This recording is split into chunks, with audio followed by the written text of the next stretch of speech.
யூடிஎஃப்பின் தேர்தல் வாக்குறுதிகளில் ஒன்றான கேஎஸ்ஆர்டிசி பேருந்துகளில் பெண்களுக்கான இலவச பயண திட்டம் ஜூன் 15 முதல் மாநிலத்தில் நடைமுறைக்கு வருகிறது.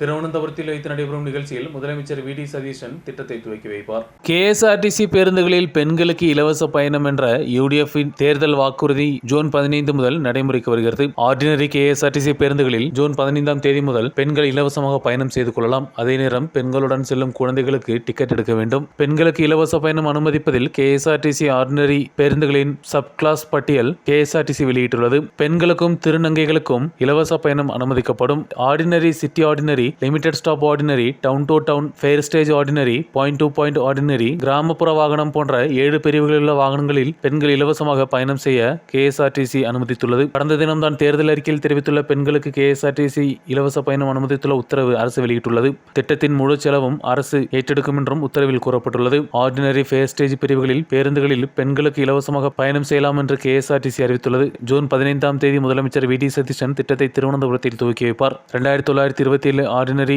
சர்வீஸ்கள் மாநிலத்தில் உள்ளன. இந்த அனைத்து பேருந்துகளும் சர்வீஸ் நடத்துவதில்லை. பயணிகளின் கூட்டம் அனுசரித்து மாற்றங்கள் ஏற்படுத்தப்படும். தென் மாவட்டங்களில் 1268 ஆர்டினரி சர்வீஸ்கள் உள்ளன. மத்திய கேரளத்தில் 831, வடக்கு மாவட்டங்களில் 828 சர்வீஸ்கள் நடத்தப்படுகின்றன. பேருந்தின் முன்பகுதியிலும் கதவுகளுக்கு அருகிலும் பிரியதர்ஷினி என்ற ஸ்டிக்கர் ஒட்ட வேண்டும். அதேபோல ஏறும் ஸ்டாப்பும் இறங்கும் ஸ்டாப்பும் டிக்கெட்டில் குறிப்பிட வேண்டும். அதிக லக்கேஜிற்கு பணம் ஈடாக்கப்படும். பெண்களுடன் ஆண்கள் பயணம் செய்ய வேண்டும் என்றால் சிறப்பு டிக்கெட் வாங்க வேண்டும். இலவசம் இல்லாத பேருந்துகளில் பெண்கள் ஏறினாலும் இதை குறித்து முன்னதாகவே பெண்களிடம் தெரிவிக்க வேண்டும் என்றும் அரசு அறிவித்துள்ளது. News desk, மீடியாநெட்.